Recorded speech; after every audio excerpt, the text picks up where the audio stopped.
ಪಕ್ಷದ ತತ್ವ ಸಿದ್ಧಾಂತಗಳಿಗೆ ಬದ್ಧರಾಗಿರಬೇಕು.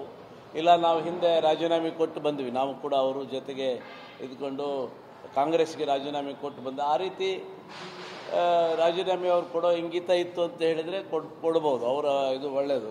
ಯಾಕೆಂದರೆ ಸುಮ್ಮನೆ ಈ ಪಕ್ಷದಲ್ಲಿರೋದು ಆ ಪಕ್ಷದವ್ರ ಜೊತೆ ಓಡಾಡೋದು ಭಾರತೀಯ ಜನತಾ ಪಕ್ಷಕ್ಕೆ ಒಂಥರ ಮುಜುಗರವನ್ನು ಉಂಟು ಮಾಡ್ತದೆ. ಆದ್ದರಿಂದ ಅವ್ರಿಗೆ ಏನು ನಿರ್ಧಾರ ತಗೊಳ್ತಾರೆ ಅದು ಬೇಗ ತಗೊಳ್ಳೋದು ಭಾಳ ಒಳ್ಳೆಯದು.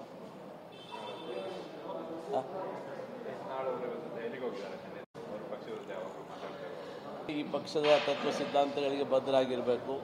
ಇಲ್ಲ ನಾವು ಹಿಂದೆ ರಾಜೀನಾಮೆ ಕೊಟ್ಟು ಬಂದ್ವಿ, ನಾವು ಕೂಡ ಅವರು ಜೊತೆಗೆ ಇದ್ಕೊಂಡು ಕಾಂಗ್ರೆಸ್ಗೆ ರಾಜೀನಾಮೆ ಕೊಟ್ಟು ಬಂದ. ಆ ರೀತಿ ರಾಜೀನಾಮೆ ಅವ್ರು ಕೊಡೋ ಇಂಗಿತ ಇತ್ತು ಅಂತ ಹೇಳಿದರೆ ಕೊಡ್ಬೋದು, ಅವರ ಇದು ಒಳ್ಳೆಯದು.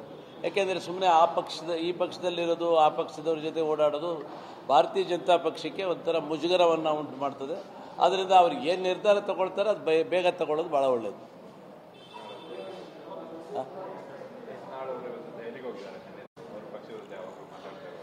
ಈ ಪಕ್ಷದ ತತ್ವ ಸಿದ್ಧಾಂತಗಳಿಗೆ ಬದ್ಧರಾಗಿರಬೇಕು. ಇಲ್ಲ ನಾವು ಹಿಂದೆ ರಾಜೀನಾಮೆ ಕೊಟ್ಟು ಬಂದ್ವಿ, ನಾವು ಕೂಡ ಅವರು ಜೊತೆಗೆ ಇದ್ಕೊಂಡು ಕಾಂಗ್ರೆಸ್ಗೆ ರಾಜೀನಾಮೆ ಕೊಟ್ಟು ಬಂದ. ಆ ರೀತಿ ರಾಜೀನಾಮೆ ಅವ್ರು ಕೊಡೋ ಇಂಗಿತ ಇತ್ತು ಅಂತ ಹೇಳಿದರೆ ಕೊಡ್ಬೋದು, ಅವರ ಇದು ಒಳ್ಳೆಯದು.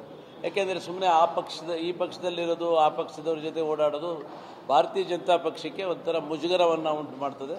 ಆದ್ದರಿಂದ ಅವ್ರಿಗೆ ಏನು ನಿರ್ಧಾರ ತಗೊಳ್ತಾರೆ ಅದು ಬೇಗ ತಗೊಳ್ಳೋದು ಭಾಳ ಒಳ್ಳೆಯದು.